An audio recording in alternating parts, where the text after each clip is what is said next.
வாழ்க வையகம், வாழ்க வையகம், வாழ்க வளமுடன். குரு வாழ்க, குருவே துணை. குருவின் மலரடி போற்றி. சிந்தனையை, உடல் நலத்தை சீரமைத்து உய்வித்த குருவே வாழ்க. தியானமே யோகம், யோகமே ஞானம். தமிழ் ஆனந்த யோகம் வாழ்க வளமுடன். இன்றைய சிந்தனை தலைப்பு கருவறையில் குழந்தையின் வளர்ச்சி. இது ஒரு ஆழ்ந்த சிந்தனைக்கு உட்படுத்த வேண்டிய ஒரு சிந்தனையாக இருக்கிறது. கருவறையில் குழந்தையின் வளர்ச்சி. ஐயறிவு ஜீவன் வரை அதே நிகழ்ச்சி நடக்கிறது.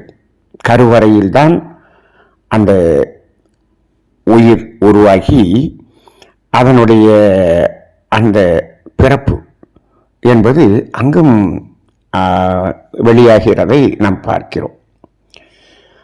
இப்போ இதில் அந்த கருவறையின் வளர்ச்சி என்பது ஓரறிவு முதல் 5 அறிவு ஜீவன் வரை இருக்கக்கூடிய வளர்ச்சிக்கும், மனிதனுடைய தாயின் கருவறையில் குழந்தை அங்கே வளர்வதற்கும் ஒரு சற்று வேறுபாடு இருப்பதை நாம் காண்கிறோம். இதைத்தான் நாம் சென்ற கர்மவினை கலியும் ரகசியங்கள் என்ற பகுதியிலே அந்த சாம்பியன் என்ற அந்த புத்தகத்தின் வாயிலாக நாம் பல்வேறு விடயங்களை சிந்தித்து வந்தோம். இப்போ அவையெல்லாம் இன்றைய சிந்தனைக்கு இணைந்து செல்வதாக இருக்கிறது என்பதை நான் பார்க்கிறேன். சரி, இப்பொழுது மனிதனிடம் இருக்கக்கூடிய கருவறையில் அதனுடைய வளர்ச்சி என்பது எதை அடிப்படையாக கொண்டு மாற்றம் அடைகிறது என்பதை நாம் சிந்தித்து உணர வேண்டி இருக்கிறது. சரி, இப்போ இதில் கண்கள், அதனுடைய உறுப்புகள் முழுமையாக பிறக்கும்போதே வளர்ச்சி அடைந்து விடுகிறது என்று சொல்லுகிறார்கள். அது முழுமையாக அதனுடைய அந்த ரெட்டினா என்று சொல்கிறோமே, அந்த பார்வை திறன் என்பது முழுமையாக வருவதற்கு 2 அல்லது 3 வயது ஆகிறது என்று சொல்கிறார்கள். அதற்கு இடையிலே பார்வை இருக்கும். ஆனால் பார்வை திறன், அந்த ரெட்டினா என்பது 100% முழுமையாக அது வேலை செய்வதற்கு அந்த அளவுக்கு காலம் எடுத்துக்கொள்கிறது என்று சொல்கிறார். இதிலே ஒரு குறிப்பு சொல்லப்பட்டிருக்கிறது.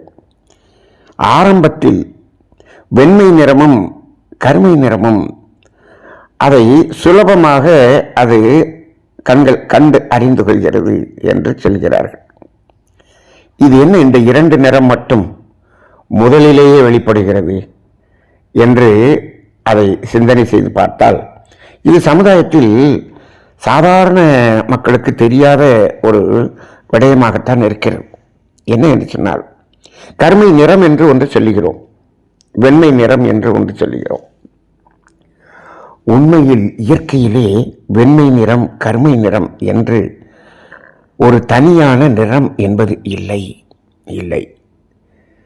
நிறம் அற்ற நிலை என்பதுதான் கருமை. எல்லா நிறங்களின் தொகுப்பு என்பதுதான் வெண்மை. அப்ப என்ன ஆகிறது, அனைத்து நிறங்களும் உள்ளடக்கிய அதை உள்ளடக்கி அது எப்படின்னா பூரணம் என்று சொல்லுகிறோமே, அதுபோல அதனுள்ளாக அடங்கி இருக்கக்கூடிய ஒரு நிலை, அதுதான் வெண்மை என்று சொல்லப்படுகிறது. இப்போ பாருங்க, வெண்மை என்பதையும் கருமை என்பதையும் பொதுவாக ஆன்மீகத்தில் நாம் பயன்படுத்துகிறோம். கருமை என்பது நிறமற்றது, இயக்கமற்ற வெளி என்பதைத்தான் கருமை என்று சொல்லுகிறோம். இப்போ அப்படிப்பட்ட அந்த வெளியிலே இந்த பிரபஞ்சத்தில் இருக்கக்கூடிய அத்துணையும் அடங்கி இருந்தது என்று சொல்கிறோம் அல்லவா, அது முழுவதும் அங்கு அடங்கி இருந்தது என்பதை குறிக்கக்கூடியதுதான் வெண்மை நிறம் என்று சொல்லப்படுகிறது. பொதுவாக இப்போ நாம் அடங்கி இருக்கக்கூடிய அந்த தன்மையின் வெளிப்பாடாக மலர்ந்தவர்கள் தான். அதனால பெரும்பாலும் ஆன்மீகத்தில் இந்த வெண்மை என்பது அதிகமாக பயன்பாட்டில் இருப்பதை பார்க்கிறோம். இந்த ஒடுங்கி ஒடுங்கி ஒடுங்கி ஒரு ஞானத்தின் அந்த ஒடுக்க நிலைக்கு செல்வதற்கு அந்த கருமை நிறம் என்பதை அவர்கள் பயன்படுத்துவார்கள். பொதுவாக இந்த ஐயப்பன் கோயிலுக்கு போறவங்களால் அந்த கருமை நிறம் என்பதை பயன்படுத்துவது உண்டு. இப்போ இந்த கருமை என்பது அது ஒரு முழுமை. வெண்மை என்பது முழுமை. அப்ப அது முதலில் அங்கு வெளிப்படுகிறது என்பதை இங்கு குறிப்பாக கூறியிருக்கிறார்கள்.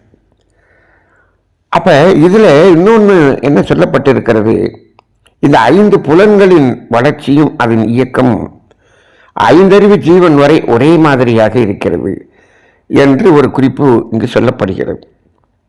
அது ஏன் என்பதற்கு நாம் பல்வேறு சிந்தனைகளிலே அதை பற்றி நாம் சிந்தனை செய்திருக்கிறோம். நமது சிந்தனைகளில் வரக்கூடிய கருத்துக்களை எல்லாம் நீங்கள் நமது தினந்தோறும் வரக்கூடிய சிந்தனைகளோடு பொருத்தி பார்க்கும் பொழுது இதற்கான ஒரு சிந்தனை விளக்கம் நமக்கு சுலபமாக தெரியும். நீங்கள் பாருங்கள், இப்பொழுது 5 ஜீவன் வரை அங்கு புலன்களினுடைய அந்த மலர்ச்சியின் நோக்கம் என்பது அந்த 5 காந்த தன்மாற்றத்தை உணர்ந்து அறிந்து கொள்வது என்பது மட்டும்தான். அவ்வளவுதான். அப்ப அதனுடைய பணி ஒரே மாதிரியாக இருக்கிறதா? தாவரம் என்பது அழுத்தத்தை உணர்கிறது, அடுத்தது அங்கு சுவை உணர்கிறது. இப்ப அழுத்தம், ஒலி, சுவை, மனம் இதை உணரக்கூடிய ஒரு நிலைக்கு தான் அந்த 5 புலன்கள். இப்போ 6வது அறிவு படித்த மனிதனுக்கு 5 புலன்களும் வருகிறது என்று சொன்னாலும் அந்த 5 புலன்களும் அந்த அழுத்தம், ஒலி, சுவை, மனம் என்பதை உணரக்கூடியதன் நோக்கம் என்பதற்காக அல்ல. இதைத்தான் மனிதன் மறந்துவிட்டு இந்த 5 புலன் வழியே போனதுதான் மயக்கம். இங்கே 6வது அறிவின் நோக்கம் என்ன? 6வது அறிவு புலன் கடந்த அறிவு, புலன் இல்லாத அறிவு, இறை உணர்வு பெறக்கூடிய அறிவு. அப்ப இங்கு மனிதனின் வளர்ச்சி அந்த கருவறையில் எப்படி இருக்கும்? சற்று வித்தியாசமாகத்தான் இருக்கும். அது வேறுபடுகிறது. அப்ப அதனால்தான் அங்கு இந்த மனிதன் குழந்தையாக பிறந்து அதில் பல கட்டமாக அவன் மலர்ந்து வருகின்றான். குழந்தை பருவம், அந்த மாணவர் பருவம், இளைஞர் பருவம், அதன் பிறகு இல்லறம், அடுத்து வானப்பிரஸ்தம், துறவரம் என்றெல்லாம் பிரித்து வைத்திருக்கிறார்கள். அங்கு ஏதாவது விலங்கினங்களின் வாழ்க்கையில் அப்படி ஏதாவது இருக்கிறதா என்றால் இல்லை. இது மனிதனிடம்தான் இருக்கிறது. ஏன்? இவனுடைய நோக்கம் வேறு. அப்ப அந்த அடிப்படையிலே அந்த கருவறையில் இருக்கும்போது காது என்பது மட்டும் உள்ளேயே அது உள்வாங்கும் திறனை பெற்றிருக்கிறது என்று சொல்கிறார்களே. இதை நாம் எங்கு மகாபாரதத்திலே அபிமன்யு அவருடைய கதையை நாம் படித்திருப்போம். அவர் வயிற்றில் இருக்கும் பொழுது அவங்களுடைய தாய் அந்த சக்கர வியூகத்தில் எப்படி உள்ளே பயணிப்பது என்பதை கேட்டுக்கொண்டிருக்கும் போது அந்த குழந்தையும் கேட்டுக்கொண்டிருந்தது என்று சொல்லுவார்கள். ஆனால் தான் எப்பயுமே பிரெக்னன்சியா இருக்கும்போது நல்ல சங்கீதங்கள், நல்ல இசைகள், நல்ல ஞானங்கள் உள்ள கதைகள் இவற்றையெல்லாம் கேளுங்கள் என்று சொல்வார். ஏன்? குழந்தையும் கேட்டுக்கொண்டிருக்கும் என்று சொல்வார்கள். அப்ப அது மட்டும் அங்கே இருக்கிறது.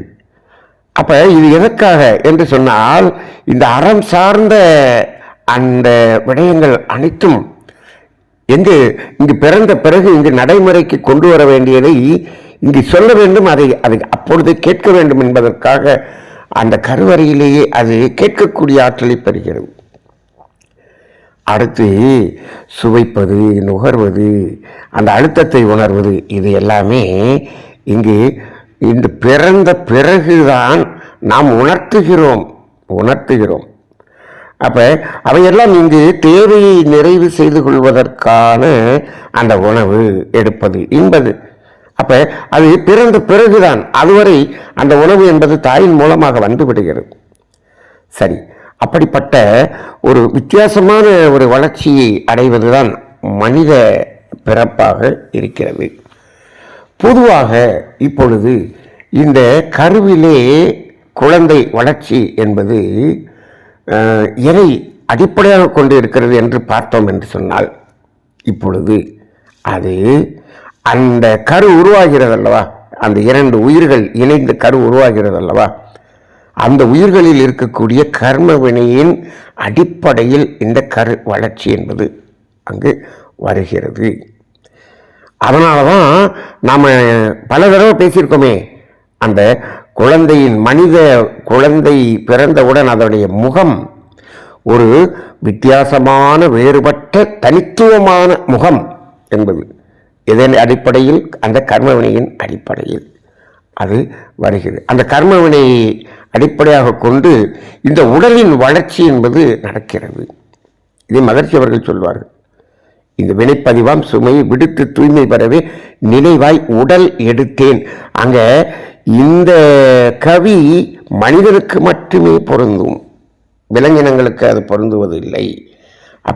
அப்படி பிறந்தது. சரி, இதனுடைய மூளை வளர்ச்சி 75% வந்து விடுகிறது. அது 5 வயதில் 100% மலர்ந்து விடுகிறது என்று சொல்லுகிறார்கள். அதனால தான் நம்ம என்ன செய்கிறோம், 5 வயது நிறைவு பெற்ற பிறகுதான் அந்த பள்ளிக்கூடத்துக்கு அனுப்பணும் அப்படின்னு நம்ம வச்சுருந்தோம். ஆனால் இப்போ எல்லாம் என்னாச்சு, 2 வயசு 2.5 வயசுலேயே அனுப்பிச்சிடுறாங்க. இவங்களால் பராமரிக்க முடியல, அப்படி அனுப்பக்கூடியதை பார்க்கிறோம். அது தவறு. 5 வயது முடிந்திருக்க வேண்டும் என்று இருந்தது. இப்பொழுதெல்லாம் அது கூட மாற்றப்பட்டு விட்டது. 6 வயது முடிந்திருக்க வேண்டும் என்று சொல்லுகிறார்கள். அதுவரை அந்த குழந்தை இயல்பாக இருக்க வேண்டும் என்று சொல்கிறார்கள். இது கூட மேலை நாடுகளிலே அந்த 3 வயது குழந்தைகளுக்கும் அதாவது கல்விக்கூடங்கள் இருக்கிறது. அதுக்கெல்லாம் என்ன பேர் சொல்கிறாங்கன்னா, இந்த எல்கேஜி யூகேஜி எல்லாம் கிடையாது. 6 வயது நிறைவு வரும் வரை ஒரே கல்வி கூடம்தான், பிளே ஸ்கூல் அப்படி தான் வச்சுருக்கிறாங்க. அங்கே ஒன்லி அது இயற்கையோடு இயற்கையாக இருந்து நல்ல விளையாண்டு அது ஒரு பிளேயிங், அதான் அங்கே அதுதான் நடக்குதே தவிர அங்கு இந்த கரிக்குலம் என்று எந்த விஷயமும் சொல்லித்தரப்படுவது இல்லை. ரொம்ப பேசிக்கான விஷயம் மட்டும்தான் சொல்கிறாங்களே தவிர அங்கு முழுமையாக அது ரொம்ப கேஷுவலாக விளையாண்டு அப்படி இருக்கக்கூடியதைத்தான் கொடுக்கிறார்கள். அதற்குத்தான் அந்த கல்விக்கூடங்கள் இருக்கிறது. 6 வயது முடிந்த பிறகுதான் இந்த கல்வி அகாடமிக் நாலேஜ் அது சொல்லப்படுகிறது. இது கூட நமது நாட்டில் இருந்து வருபவர்கள் எல்லாம் இங்கு என்ன பள்ளிக்கூடத்தில் ஒன்றுமே சொல்லித்தர முடியும். எங்கள் ஊரில் எல்லாம் எல்கேஜி யூகேஜிலேயே இதெல்லாம் சொல்லி கொடுத்துருவாங்க, திணித்து விடுவார்கள் என்று சொல்லி கொண்டு இருக்கிறார்கள். ஆனால் அது தவறு. அந்த மூளை வளர்ச்சி 5 வயதில் தான் நிறைவு பெறுகிறது என்று சொல்லுகிறோம். சரி, இதில் மனிதனிடம் இருக்கக்கூடிய ஒரு முக்கியமான சிந்தனை என்ன செய்ய வேண்டியிருக்கிறது என்று சொன்னால், அந்த எண்டோகிரைன் கிளான்ஸ். அதாவது இன்றைய சிந்தனையில் அது ரொம்ப முக்கியமானது. இந்த யோகத்தில் இருக்கக்கூடிய நமக்கு அது முக்கியமான சிந்தனையாக இருக்கிறது. என்ன என்றால், எண்டோகிரைன் கிளான்ஸில் தான் பிட்யூட்டரி கிளாண்ட் வருது. இப்போ அந்த பிட்யூட்டரி கிளாண்ட் என்பது எப்போ அந்த 12 வயதில் அது என்ன ஆக்டிவேட் ஆகி அந்த ஆண் பெண் என்ற உறுப்புகளை அந்த வளர்ச்சி என்பது அங்குதான் நடக்கிறது. அதன் பிறகுதான் அதனுடைய இயக்கங்கள், அந்த உறுப்புகளின் தோற்றங்கள் எல்லாமே அதன் பிறகுதான் வருகிறது என்று சொல்லுகிறோம். அதைத்தான் நாம் என்ன சொல்கிறோம், அதை பருவம் அடைதல் என்று சொல்லுகிறோம். அப்போ அந்த இடத்துல என்ன ஆகிறது என்று சொன்னால், அங்கு அது அந்த விந்துநாதம் என்பது அது என்ன சொல்கிறோம், எலும்பு மஜ்ஜையினுடைய வளர்ச்சி 12 வயதிலிருந்து 21 வயது வரை அது வளர்ச்சி அடைகிறது என்று சொல்கிறார்கள். வளர்ச்சி அடைகிறது என்று சொன்னால் அது வரைக்கும் உடலின் வளர்ச்சி இருக்கும். அதன் பிறகு உடலின் வளர்ச்சி நின்றுவிடும். எல்லா உறுப்புகளும் உடல் அமைப்பு எல்லாமே ஓரளவுக்கு வளர்ந்து விடக்கூடிய ஒரு நிலை. இப்போ அந்த 12 வயது ஆகும்போது அந்த உடலின் வளர்ச்சி என்பது வேகம் குறைந்துவிடும். அது வரைக்கும் வளர்ச்சியினுடைய உடல் வளர்ச்சியின் வேகம் அதிகமாக இருக்கும். அதன் பிறகு குறைந்து விடுகிறது. குறைந்து அப்போ குறையும் போது என்ன ஆகிறது? இந்த விந்துநாதம் என்பது அந்த முதுகுத்தண்டின் வழியாக மூலாதாரத்தில் வந்து தங்கிவிடுகிறது. ஏன் ஏன் இவ்வாறு கீழே வந்து தங்குகிறது? இப்போ விலங்கினங்களுக்கும் அங்கு மூலாதாரத்தில் தான் தங்குகிறது என்று சொன்னாலும் அதனுடைய முதுகுத்தண்டு ஹரிசாண்டல் என்ற பொசிஷனில் இருக்குது. அப்படி இருக்கும் பொழுது அது எப்பொழுதும் ஒரு சமநிலையில் இருந்து கொண்டு அந்த உச்சியும் மூலாதாரமும் எப்பொழுதும் இணைப்பிலேயே இருந்து கொண்டிருக்கக்கூடியது. ஆனால் இங்கு என்ன ஆகிறது? புவியீர்ப்பு விசை என்று சொல்கிறோம். அதை சூழ்ந்தழுத்த மாற்றல் என்பதைத்தான் புவியீர்ப்பு விசை என்று சொல்கிறோம். அந்த விசையின் காரணமாக அது மூலாதாரத்தில் வந்து தேங்கி விடுகிறது என்பதை மனிதனிடம் பார்க்கிறோம். ஏன்னா இவன் வெற்றிக்கல்லாக இருக்கிறான் மனிதன். அப்போ அங்கே வந்து தங்கி விடுகிறது. இப்போ இந்த மூலாதாரத்தில் தங்கும்போது அது எதை அடிப்படையாக கொண்டு தங்குகிறது என்று சொன்னால் ஈர்ப்பு விசை என்று சொல்கிறோமே, இது புவி ஈர்ப்பு விசைக்குனால கீழே வருதுன்னு சொல்கிறோம். இன்னொரு ஈர்ப்பு விசையும் இருக்கிறது, அதன் அடிப்படையில் தான் அது அங்கு வந்து தங்குகிறது என்ற சிந்தனையும் நாம் சிந்தித்து பார்க்க வேண்டியதாக இருக்கிறது. என்ன என்று சொன்னால் அந்த கரு மையத்தில் அந்த உயிர் மையம் கரு உருவாகும் போது முதல் கரு உருவாகிய அந்த மையம் இருக்கிறதே, அங்குதான் அந்த கர்ம வினை இருக்கிறது. அந்த கர்ம வினையின் ஈர்ப்பின் அடிப்படையில் என்னாகிறது? இது கீழே வந்து தங்கிவிடுகிறது, மூலாதாரத்தில் வந்து தங்கிவிடுகிறது. இப்போ அது வரைக்கும் என்ன இருக்கும் அப்படின்னா அது அந்த மூளையின் மேல் பரப்பில் அதனுடைய அந்த மையம் இருக்கும். ஆனால் பிரம்மரந்திரத்தில் இருக்கும். குழந்தைகளுக்கெல்லாம் அந்த உச்சி மூடாமல் இருக்கும், கொஞ்சம் கொஞ்சமாக தான் மூடும். அப்போ என்ன ஆகுது? அந்த காலகட்டத்தில் அந்த குழந்தை தானாக எந்த ஒரு கர்ம வினையையும் அது செய்து அந்த கர்ம வினையை கூட்டிக் கொள்வது என்பது இல்லை. ஆனால் அந்த குழந்தை என்பது தெய்வத்துக்கு சமமான ஒரு நிலை. அது எப்படி இருக்கும்? ஒரு எல்லாவற்றையும் ஒரு சமநிலையில் பார்க்கக்கூடிய ஒரு தன்மை வாய்ந்ததாக இருக்கும். எப்போ இந்த மூலாதாரத்துக்கு வந்துருச்சோ அங்கே என்ன ஆகிறது என்று சொன்னால் அங்கு அந்த கர்ம வினையின் ஈர்ப்பில் வந்த பிறகு இந்த கர்ம வினையின் அடிப்படையில் இதற்கு எண்ணங்கள் எழுந்து இது செயல் செய்ய ஆரம்பிக்கிறது. அதாவது அந்த 12 வயசுக்கு மேல தனித்துவமாக அவன் என்ன செய்கிறான்? செயல் செய்ய ஆரம்பிக்கிறான். எதை அடிப்படையாக கொண்டு? கர்ம வினையை இந்த வினைப்பதிவுகள் அந்த அந்த வினைப்பதிவுகள், அதாவது அந்த பதிவுகளின் அடிப்படையில் இவன் வேலை செய்ய ஆரம்பிக்கிறான். அப்போ அங்கே தான் அந்த டீனேஜ் ப்ராப்ளம் அப்படின்னு நம்ம சொல்கிறோம். அந்த மாதிரியெல்லாம் வருவதை பார்க்கிறோம்.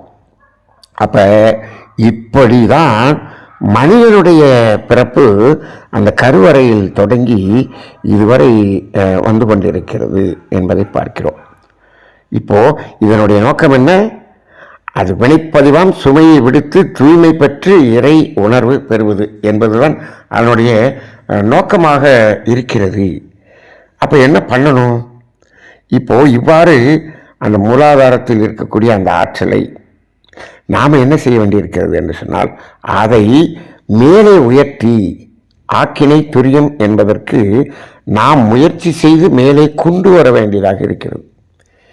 எதை மாற்றி? அந்த மையத்தை மாற்றி. அப்போ என்ன இது? அந்த புவி ஈர்ப்பு விசைக்கு ஆப்போசிட்டில் மேலே கொண்டு வரணும். அப்போ அது நமது முயற்சியில் தான் அதை கொண்டு வர வேண்டியதாக இருக்கிறது. இப்போது இந்த விலங்கினங்களுக்கு அது அந்த துரியமும் மூலாதாரமும் எப்பொழுதும் இணைப்பிலேயே இருக்கிறதே. இப்போ இங்கே என்ன ஆகிறது? அது இணைப்பு துண்டிக்கப்பட்டு மூலாதாரத்தில் மட்டும் இருக்கிறது. உச்சியின் இணைப்பு இங்கே கிடைக்கவில்லை. இப்போ நல்லா பாருங்க, ஏன் விலங்கினத்தை விட மனிதன் மோசமான வாழ்க்கை வாழ்கிறான் என்று சிந்தித்து பாருங்கள். ஒரே ஒன்று தான். என்ன என்று சொன்னால் அங்கு அந்த உச்சியின் இணைப்பு இல்லாமல் வெறும் மூலாதாரத்தில் மட்டுமே இருக்கும் வரை இவன் இப்படித்தான் வாழ்வான். மயக்கத்தின் அடிப்படையில் தான் வாழ்வான். இதுதான் மனித வாழ்க்கை. அப்போ என்ன பண்ண வேண்டியிருக்கிறது? இதை நாம் முயற்சி செய்து மேலே கொண்டு வர வேண்டியிருக்கிறது. இதற்கு பேசாம விலங்கினம் போலயே இருந்து கொண்டிருக்கலாமே என்று சொன்னால் அதிலும் ஒரு சிந்திக்க வேண்டிய ஒரு இடம் இருக்கிறது. விலங்கினத்தில் அது சமநிலையில் இருக்கும். மூலாதாரத்தை கடந்து உச்சியில் நிறுத்த முடியாது. எப்பொழுதும் இந்த பாதரச ரசமட்டம் சொல்லுவோம், அது மாதிரி தான் இருக்கும். இப்ப இந்த மூலாதாரத்தை விடுத்து எங்க போக முடியாது, உச்சிக்கு போக முடியாது. அந்த தகுதி அதற்கு இல்லை. அதுதான் மனிதனுக்கு இருக்கக்கூடிய ஒரு பெரும் ஒரு பேரு. மனிதன் இதில் தான் உயர்ந்தவன். அவன் என்ன செய்ய முடியும்? மூலாதாரத்திலிருந்து டிட்டாச் ஆகி உச்சிக்கு வர முடியும், ஆனால் அதுக்கு வர முடியாது. அப்ப அதை செய்ய வேண்டும் மனிதன். இதுதான் நோக்கம். அப்ப இதை அறிந்த நமது முன்னோர்கள் தான் என்ன பண்ணாங்க, இந்த புருவ மையத்துக்கு அவ்வளவு இம்பார்ட்டன்ட் கொடுத்து பொட்டு வைக்கிறது, சந்தனம் வைக்கிறது, குங்குமம் வைக்கிறது, அது சிலுவை போடுறது, நமாஸ் பண்றது, எல்லாத்தையும் அந்த இடத்துல செஞ்சு செஞ்சு எப்படியாவது இங்க இருக்கிறது மேல கொண்டு வந்துடணும் அப்படின்னு நம்பிக்கையின் அடிப்படையில் கொடுத்தார்கள். அப்ப இப்பொழுதெல்லாம் அதெல்லாம் மாறிவிட்டது. அப்ப இப்பொழுது அந்த மூலாதாரத்திலேயே நிற்கக்கூடிய நிலை வந்ததுதான் இன்னைக்கு உலக போற அளவுக்கு போய்கொண்டிருக்கிறது என்று சொன்னால் அது மூலாதாரத்திலே இருக்கிறப்ப அப்படிதான் போகும். இப்ப அத்தனை அதிபர்களுடைய அந்த ஆற்றலை மூலாதாரத்திலிருந்து உச்சிக்கு மேல கொண்டு வந்து எழுப்பி விட்டுருங்க, இந்த மூன்றாம் உலக போர் வரவே வராது, வரவே வராது. அந்த சிந்தனையே இல்லை, மேல வரவே இல்லை. அப்ப மகரிஷி அதனாலதான் என்ன சொல்றாரு, இப்ப இந்த குண்டலினி சக்தி மேலே உயர்த்தி ஆக்கினை துரியம் என்ற நிலைக்கு கொண்டு வந்து ஆக வேண்டும் என்று சொல்லுகிறார். இங்க கொண்டு வந்து நிறுத்திட்டீங்கன்னா மூலாதாரத்திலிருந்து விடுதலை பெற்று வருகிறீர்களே, இதுதான் ஞானம். ஆனால் அந்த ஐந்தறிவு ஜீவன் அந்த ஞானம் அடைய முடியாது. இந்த ஞானத்தை பெறும் தகுதி மனிதனுக்கு மட்டும்தான் இருக்கிறது. அப்ப கருவறையில் ஒரு குழந்தை எப்படி வளர்க்கப்படுகிறது என்று சொன்னால் அது ஞானம் அடைவதற்கு உரிய அளவில் அது அங்கு வளர்க்கப்படுகிறது. அதனுடைய நோக்கமே ஞானம் அடைவது என்ற நிலையில் தான் வளர்க்கப்படுகிறது என்பதை நாம் இங்கு உணர்ந்து கொள்ள வேண்டும். இந்த குழந்தை பிறப்பு அப்படி இருக்க வேண்டும். ஆனால் இப்பொழுது குழந்தை பிறப்பு என்பதற்கு அவ்வளவு முக்கியத்துவம் கொடுப்பதில்லை. குழந்தை கருவாக உருவாகிவிட்டால் அது எப்படி இருக்க வேண்டும், எப்படி வளர வேண்டும், என்ற சூழ்நிலையில் இருக்க வேண்டும் என்பதையெல்லாம் நமது முன்னோர்கள் சொல்லி வைத்ததெல்லாம் இப்பொழுது மறந்து விட்டார்கள். உணவு, உணர்வு மிக மிக மிக முக்கியமாக இருக்க வேண்டும். அதை அடிப்படையாக கொண்டுதான் அந்த குழந்தையினுடைய வாழ்க்கை, அதனுடைய ஞானம், அதனுடைய சிந்தனை உயர்வு என்பது அமைகிறது. ஆக ஒரு குழந்தை என்பது அவரவர்கள் அந்த பெற்றோர்களுடைய வாழ்க்கை நிலையை பொறுத்தும், அது கருவில் வாழக்கூடிய அந்த சூழ்நிலையை பொறுத்தும் தான் அந்த குழந்தையினுடைய வாழ்க்கை அமைகிறது. அந்த சிந்தனை செய்து கொள்வோம். இதற்கு எவ்வளவு முக்கியத்துவம் கொடுக்க வேண்டும் என்பதை இந்த சமுதாய மக்கள் உணர்ந்து கொள்ளட்டும். நல்ல சிந்தனைகளை சமுதாயத்துக்கு பரப்பி நல்ல சமுதாயத்தை உருவாக்குவோம். வாழ்க வளமுடன்.